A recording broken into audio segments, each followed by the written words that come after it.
Hello and welcome to another episode of Behind the Bib. My name is Tommy Casher, and today I'm chatting with Tayla Honey and Sacha McDonald.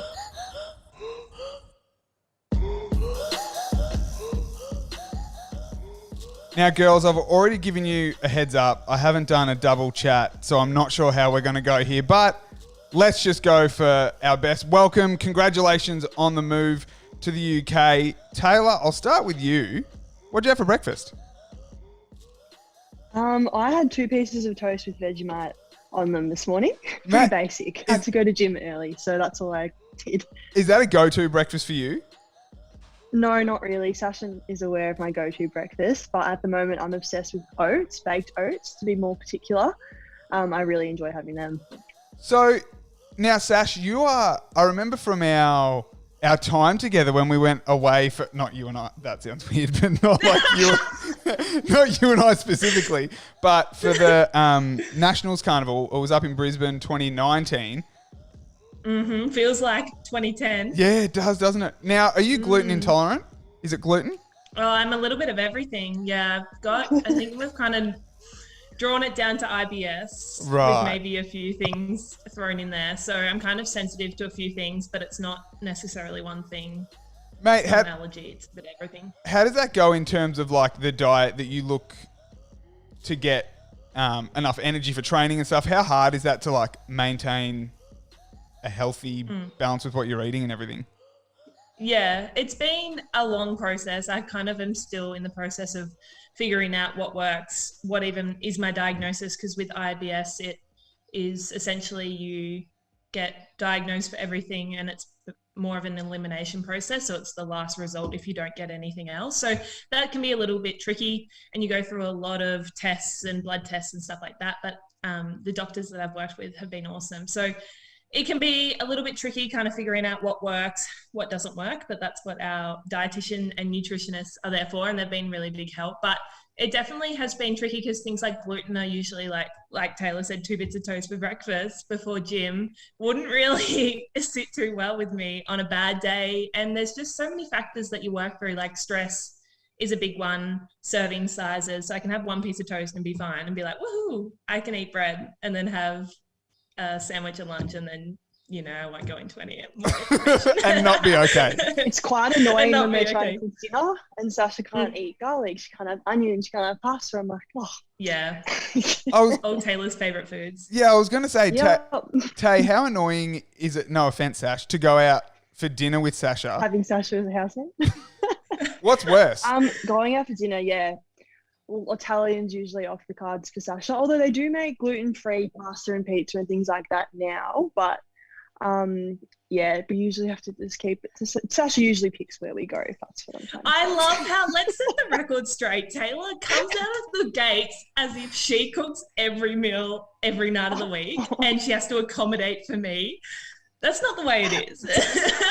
So, for context, you both live together, or did you?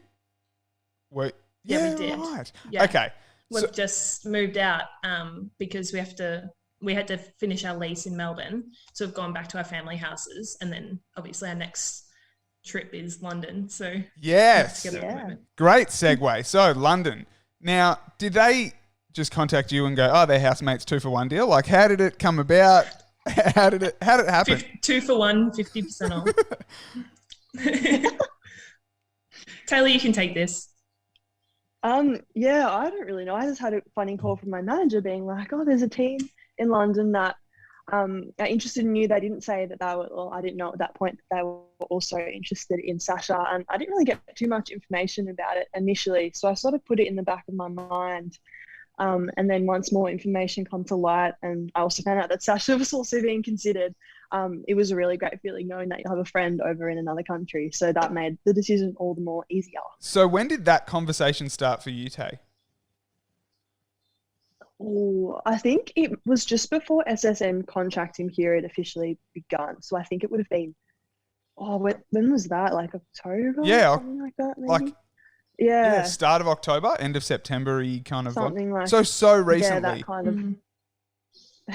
Yeah. And Sash, for you? Well, Taylor and I have the same manager. So okay. obviously it was around SSN trade time, so there's a lot of things like going on, and he just kind of casually dropped it in the conversation. And and obviously I knew for Tayla, and Tayla, I don't know what she thought of this, but I really pushed. I was like, do it before it even came up for me. And then when he brought it up, there was an opportunity there as well. I was kind of like, hang on. When it's actually about you making the decision, it makes it a lot harder than being able to just say to someone, just go do it. And then from there, I think I was probably jumped into it a little bit quicker than Tay, but within 24 hours, we were kind of like, if this comes through officially, we're going to do it. And then obviously it took a little bit of time to talk through and confirm, but it was quick. That's so fascinating. So it's not as if like you'd had conversations with them last year and for the last couple of years, and now that hopefully COVID's kind of done, it literally happens okay, so let's go back a step. So Tay, I guess 2018, you were a training partner with the Vixens. 2019, you got a full contract, and that's when you did your Achilles. 2020 was the whole hub situation, and you were a contractor player. So the last few years since, I guess, 2018, really, since you've been in the system, have kind of been, you got 2019, you got your go, and then you've been injured.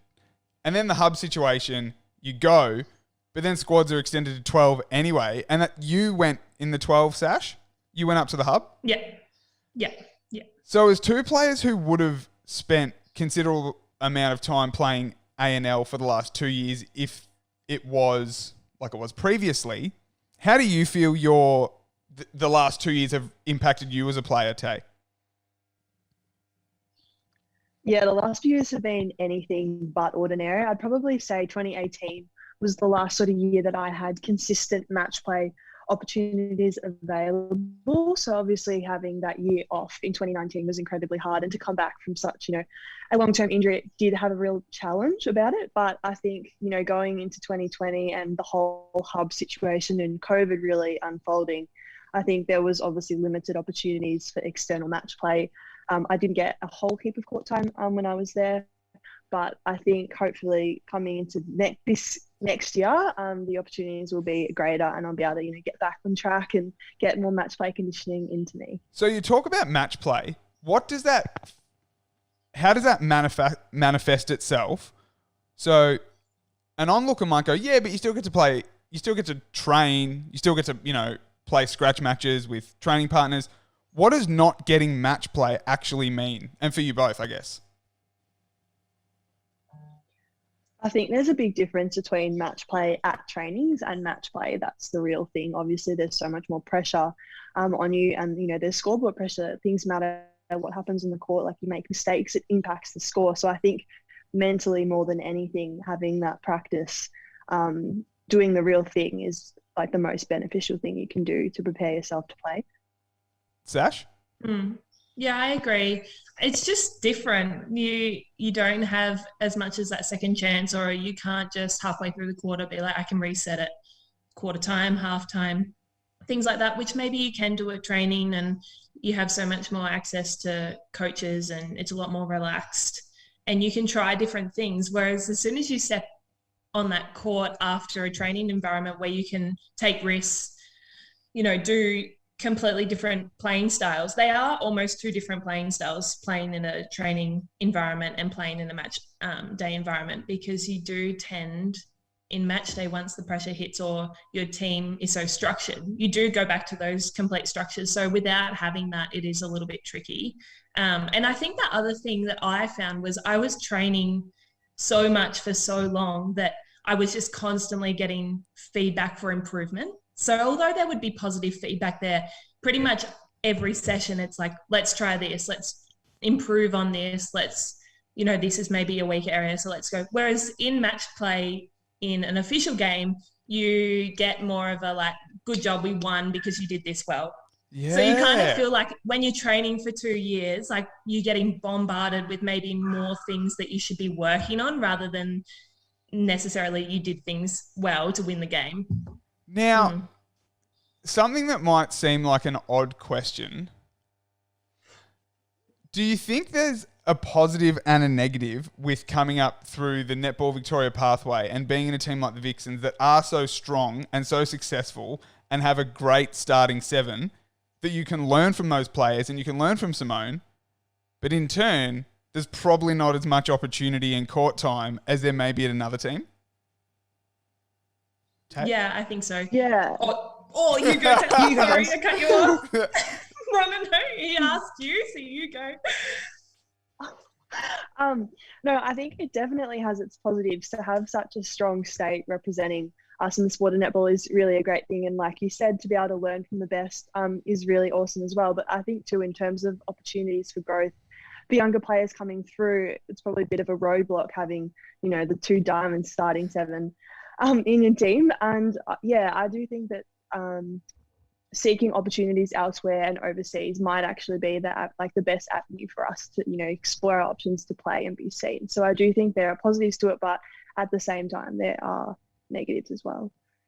Sash, how about you? Obviously learning from MJ, Tegan, Caitlin, and more recently, I guess, Kaylia, you're in and around the team with Ruby. You were playing with Ruby at Nationals in that year. I wrote down the list of players in that 19 and under side. No, actually, I lie.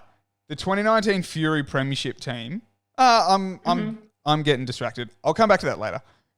Okay. Your thoughts on being involved in like a Vixens environment, learning from the best, but also not getting that opportunity? Yeah, I think when you look at the people that have been lucky enough to train alongside, particularly in the goal end, you said Katie, Tegan, MJ, but then the likes of being coached by Sherelle McMahon is pretty special. And I think I'll try and hold on to that and brag about that maybe for as long as I can. But I think when I kind of step back now and look, there's so many opportunities being a part of the Victorian pathway along the way. But as soon as you get to right at the end, that's when they start to dwindle down a little bit, and it's really hard to crack into that final point in the pathway. So I have been really lucky, and I think that it's gotten me to exactly where I am today. And without that Victorian pathway, I wouldn't have trained alongside those people and learned off those people. But yeah, it comes a time when if that door isn't there, sometimes you just got to go looking for something else. And whether it works out or whether it doesn't, I'm just excited for a different opportunity. But yeah, I couldn't be more grateful for the people that I've learnt off and how much I've learnt for being part of a pathway for that long. So what I was touching on before was the success of the pathway that we've just talked about. So the 2019 Fury Premiership team, which was crazy. So Sacha, we had... and I didn't even want to bring this up because obviously, Tayla, you would have been in this team if you weren't injured. So it's it's all right. It's okay. I'm so sorry to bring it up, but I just need to highlight how successful the pathway is. She's too good for us. No. So we've got Sacha, Jackie, who's now at Collingwood, Rudy, who was at the Firebirds, is now at the Fever, Ali, who was with the Vixens, Ali Smith, and now at the Swifts, Lara with the Firebirds, Elle McDonald with the Thunderbirds, Ruby Buckmeyer, who was with the Vixens this season, and then Hannah Mundy was in the squad and didn't even play in that grand final, did she? And Emma Ride. No, I think that was when she first cracked. Yeah. Fury. I think that was her first year. Yeah, she was a bit injured too. And then Emma Ride was obviously playing goal shooter, who's a Magpies training partner, and Rani was also injured, wasn't she?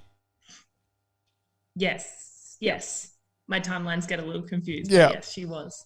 So the fact that the team was so successful, won the premiership without Tayla and Rani, who are both now gone to the next level in their careers, it's obviously a huge credit, right, to the Netball Vic pathway. But something that I try to talk to players a lot about, would you like to see SSN teams extend squads or more teams? What do you think would be more beneficial, Sacha? Both.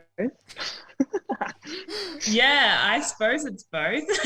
Well, I'll give you context. So who was I talking to? That wasn't Kaylia. Who did I talk to? Sophie Garbin. Sophie Garbin's thoughts were when the squads went to 12 for the hub, the people that were maybe the 11th and 12th player didn't actually play. It doesn't help anyone if you're not getting the court time. So if you add the teams, then there's 10 extra court time spots and like extra games means extra court time added, I was always an advocate for the 12 because I thought, well, if you look at the hub situation, how many players who went to the hub have then gone on and got a contract? But I think, yeah, I mean, I hadn't thought about it in that aspect since Sophie mentioned it, but Sasha, what are your thoughts? Well, I suppose there's 8 teams, yeah. Yep. So if we add 2, you get 16 more spots. But if we have a team of 10 come in, there are more spots with teams of 12s. But I totally understand that concept of, the 12 don't necessarily maybe step foot and get the opportunities as such. But I think it comes down to what that minimum standard should look like. And for me, eventually, I understand that there's so many things that have to be worked through and we're definitely progressing. But 10 as contracted players with 7 on the court doesn't leave you much room to wiggle at all. And so I think it has to eventually, and I'm sure that pretty much everyone's going to agree with this, eventually has to get to the point where there at least has to be 12 contracted in some regard, whether it's a rookie or whether it's some sort of, whether they're contracted players, because I think that then you look at the discrepancy then to a training partner and then the workload that was put on training partners because there are only 3 people on the bench. If someone goes down, training partners are expected to be at that standard to just fill in that spot. So look, that's a long answer for not much. No, we're just talking. We're just talking. Yeah, I don't know. I think that eventually it's going to have to get to 12 and then the next step is to add more teams. I think 12 has to be eventually in the ballpark. Ballpark, is that the right word? Yeah, ballpark. Tay, what are your thoughts? Yeah, I agree with the squads need to be updated to include 12. I think it just shows, like, if you have 2 injuries to goalers in a game, you've stuck with 1 goaler. Like, who's going to go That's true. into goals? I do think that, So I do think that it would be nice to see more teams added as well. I think with the way the game is going at the moment, we're very international heavy, especially in those bookends. So I think adding more teams would definitely help, get a few more Aussie players or Aussie talent coming through the ranks. So I think it would be beneficial for all parties involved. It would help strengthen the competition. It'd give more people opportunities. And it would probably cover injuries as well a lot better and ease the workload on the 7 that are on court. Yeah, and it's a great point that the training partners are expected to be at the level of a contracted athlete when that injury does occur. And having obviously worked at Netball Vic and knowing the insights in terms of the amount of work that the training partners do, arguably they're kind of doing more work than the contracted 10 in terms of training for Fury, playing for Fury, training for Vixens. And I'm sure, I know it's all managed and like if you train with the Vixens this day, you don't train with Fury that day or however it works. But would most of the training partners you think across the SSN be studying or working part-time? The majority would, wouldn't they? Yeah. So the fact that they're potentially then pulled up to a position in the 10, they've then got to sacrifice whatever their part-time job is and just go and, I mean, it's all a choice and an option, but yeah, it doesn't leave you much wiggle room. Great point, Sash. No, and that's a tough thing as a training partner is that you're there because you want to take that next step. Yeah. But there's a lot of work that comes with it. For sometimes if that opportunity opens up, you can see you could probably reel off heaps of players that a door opens and it's the perfect segue. But sometimes that workload comes with not so many opportunities as you would have liked or that you go into the program thinking might arise. And it is tough. It's obviously worth it. You develop a lot whether you get that contracted spot straight away or not. But no, it is really hard as a training partner. And I remember Tayla had it probably worse than I did. But I remember back to those when you're finishing up those junior state teams and you were across a state team, starting to maybe do Fury, training partner, and VNL sometimes training. All at once, or maybe you're in Australian squads and you go into your off season is Australian camps or something. It can be really, really tricky, As training partners and people who've been in the pathway, did you feel like where's the light at the end of the tunnel? Like, am I going to get where I want to go? Did either of you have moments where you thought it wasn't going to work out? Tay, start with you. Yeah, no, absolutely, I did. I always thought and been a believer of if you work hard, good things will come to you. So I feel like whenever I had moments like that, I would just say that to myself, head down, work as hard as I can at training, learn from the coaches and players, and then just see where I end up. So, and that was it. You just always told yourself that working hard will get you where you need to be. Yeah, I think, like, what else can you really do? Like, you can't stop. Like, there's no point in quitting. So yeah, that's pretty much the way I handled it. Sash? Well, I think for me, and I hope this doesn't come across the wrong way, but I was very lucky in terms of my pathway. I entered the pathway in the 12 and under state team, and I pretty much each year made all of my state teams. Oh, you're the best. We get it. No. Queen, I hate myself for even saying that. No. But then my pathway, each year that something opened up, so I made Fury, and then actually it was probably a little bit of luck with Rani's injury kind of opened up that training partner spot when I look back. And so I went Fury, state teams Fury, and then Vixens training partner. So my progression was pretty linear, and yet I never felt like I dropped out of the system and really had to decide whether I want to put that work in to get back in and to continue to be seen. And not that I never worked for my spot, but I think then when I started to plateau as a training partner, things became a little bit more difficult. And I was like, I actually get to decide whether I want to play netball anymore. I'm not just in it because I've been in the pathway. I'm kind of like sitting here, well, do I want to really still have a crack at this or not? And I think just ending up deciding where I want to be, I can stop now that things have started to plateau a bit, or I can keep going. And actually I was probably not at that point, but when London came across, I think a real spark was still there. And I realized, yeah, I still want to play netball. Okay. Again, great segue. London Pulse, that's where we're going. That's who we're playing for. When your manager called you, did you have to do research on like who played for the Pulse, who their coach was? Oh, Sasha, your face just came. But like, to be fair, they're in another country. Like, it's not as if I said the Thunderbirds and you were like, who are they? Like, different league, different country, very fair. Mm. Tell me, go. Sash. Me? Okay. Yeah. Look, I have never really watched that much of the UK league. I'll admit. And then when we had we had a bit of a, I don't know, Tayla, it wasn't really an interview, but it was a bit of a meeting, initial intro. Yeah. It wasn't official, but I think we kind of committed. I actually can't remember. But anyway, she said something like, have you watched any of footage of before of the league or of our team? And I just came out. I was like, no. And she was like, oh. I was like, whoops. I probably should have done some research or but I don't know. It didn't necessarily need too much convincing on what the league looked like and stuff. And obviously since we've been sent like footage and stuff of our team, and we've been in contact with the team and meetings and all that kind of stuff. But I didn't know too much about the team in particular. Tay? I did do research. No, funny you mentioned Thunderbirds, because the first thing I noticed was their pink uniforms. I'm like, oh, I love them already. That's a vibe. Such a vibe. Yeah. So I did do a little bit of research and found out, who was in the team, who was the coach and whatnot. But apart from that, I knew who the coach was.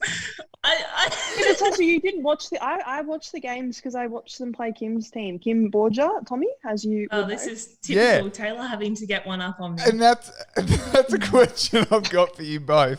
Have you reached out to other Aussies / contacts you've made who are playing over there? Because there'd be Kim. Is Ina Marie playing over there in the Super League? Yeah, she is. Yeah. And any other Aussies over there? Gia Abernathy, I think, is playing. I can't remember what her team was, but I think she's there. Yep. And Lily Mae Catling, I think, as well. And Danelle. Oh, but I think she's actually English though. But I don't know. And Danelle was over there, but now is over here. So have you reached out to Kim? Like, have you asked whether? I guess she's in Bath. I don't know my UK geography. I don't know where Bath is in relation to London, but Have you Left. left? West? West? Yeah, it's west. West, Sasha? Have you tried? Northwest? It's 2 hours away, I think. So Okay. we can catch up with Kim. We've already called her and Oh, sussed that's everything out, and she was really happy for us. Can you please go into not obviously any privacy things, but like, what did Kim say? What were you asking? Like, you know what I mean? Don't want to get sued, Tommy. Oh. I'm pretty sure we're fine to talk Sasha, about what Kim. are we asking? I think we were just discussing like logistics and I don't really even. I think just telling her Just as a well. general chat. Yeah, Yeah, and I just think so long ago navigating now. things like work and Yep. work Phones, opportunities and like your phone Yeah, plan okay. and things like that. Little things. Yeah. Travel. I think we talked a bit about traveling, and she said she'd just been to Disneyland in Paris to do a netball camp or something like that. Yeah, crazy. Can imagine It's worse insane. things to be doing. And something that I don't normally talk about, and I guess it's a bit taboo to talk about, but the fact that you girls are so young. Like, Tayla, you're 24. Sasha, you're 21. You were born in You're old. 2000. Like, who's born in 2000? She's a fetus. Yeah, you sound like you're like 12. Do you know what I mean? And just the opportunity that you've got, was that a huge part in you both wanting to go over, going, yep, this is a great timing in terms of like where we are with our life and family and everything at the moment? Did it play a part in wanting to go over, like where you're both at in your life and study and other work? Sasha. Mm-hmm. Me. Okay. Family. Well, I'll have my family to leave, but I don't have a family of my own in terms of like not having to leave a relationship and, Yep. things like that, even though it sounds so, trivial, but I felt really independent. I was like, this is my own decision to make, and having obviously Tayla to go with is going to be the funnest experience ever for both of us, because yes, I'm still young, Tayla. Shut up. She's up, I'm getting actually up there. Tommy. I'm like the second oldest in the team. Like, whoa.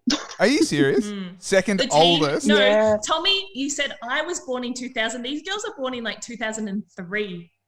Yeah. Young What, are they talent. We like to see it. So what are they, We 17, love it. 18? We're so excited. Are they like 17 and 18? Is that how old they are? 18, yeah. Far 20 out. Yeah, 2003, 18, yeah. Good It's maths. crazy. Sasha, before we started talking on the Zoom, you mentioned you were studying. Yes. What are you studying? Science and secondary teaching. So I do both. Double degree. Yes. Well, I was in a different double degree, wasn't I, Tayla? Sasha started my degree and then it was too hard for her and she quit after like 2 weeks. Oh, excuse me. I was in more than your degree. You're in straight law. I was in, no, you don't need to know any of that. So, law. Are you still studying law, Tayla? Yeah, I'm still studying law. It's like my Just. 5th. I'm going to my 6th year next year, Tommy. It's Oh a my long God. time.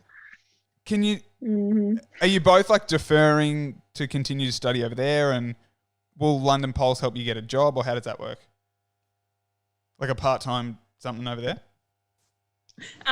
Yeah, so I'm going to defer just because, unlike Tayla, I did a little bit more full-time. She had a lot more reasons not to do full-time. So I've got a bit more time up my hand in terms of I've been doing full load. So I'm just going to take the first semester off and then hopefully I'll be back in time for second semester. YOLO, travel, do whatever you want. Yeah. You're in the UK, you're young. I was like, Live I it want up. to go to Paris whenever I want. Yeah. Don't even know if that's allowed, but no. And I think I just try and work a little bit and, enjoy the experience because I don't have that pressure of studying. Totally. So yeah. Tay, are you going to continue your 6 years over there? Or are you going to take a bit of time off to enjoy the sights? Yeah, I'm going to continue the 6 years. I might drop back again to part-time and only do 2.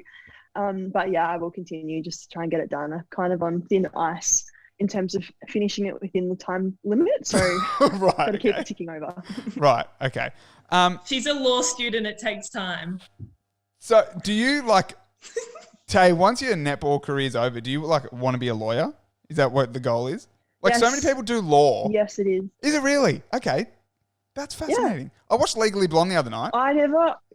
It's a great movie. I honestly, I don't understand people, I know there's some people in my course that do law, but they're like, no, I don't want to be a lawyer. I just want to have the degree. I'm like, why are you doing this to yourself then? Like, That was me. I get it. You didn't want to be a lawyer. Why would you do law? No, I did. Well, I wanted to choose at the end. So what do you want to do? I watched Suits in year 12, Tommy, and then decided I wanted to do, I'm a science nerd. Okay. And I decided at the end of year 12 that I wanted to do biomed and law. Oh, How smart. give someone else a I'm go, not. both Taylor's of you. way smarter. Med, law, No, I'm not. netball contracts in the UK. Young. Do you want to give someone else a go? Far out. I'm the pleb of the family. No. Second pleb. We won't. No. We won't go there. Very successful in your own right. Both professional athletes. You hold your own with your families. Now, yeah. Girls, that's all I got for you. Thank you. Now, it took us a while to sort this out and finally jump on a Zoom, so I appreciate your time. When are you heading over? When does your season start? It starts in February, and we are just in the process of sorting out visas and getting approval for them and sussing out flights. So we're looking to leave hopefully within the next month if everything goes to plan. Whoa, that's so Which is soon. exciting. Now, I'm not sure if you know. I mean, you probably do. Pink is one of my go-to colours. So when you get there, can you send me over some merch? Of We will. course. Anything We'll for you, something. Tommy. I really... Pink is like, it's everyone's favorite color. Like Mum's like, oh my, she bought a membership literally like 3 days after we signed because she's like, I just love pink. And I was like, okay. That's commitment from the Everyone loves family. Girls, again, thank you so much. Really appreciate your time. I know I speak for a lot of other netball fans when I say best of luck and we'll be watching along. I'm going to get a VPN or whatever it is so I can watch yourself and Kim dominate yourselves. Watch yourselves and Kim dominate over there in the UK. But Tayla, Sacha, thank you so much for taking us behind the bib. Woohoo. Thank you. Thanks, Tommy.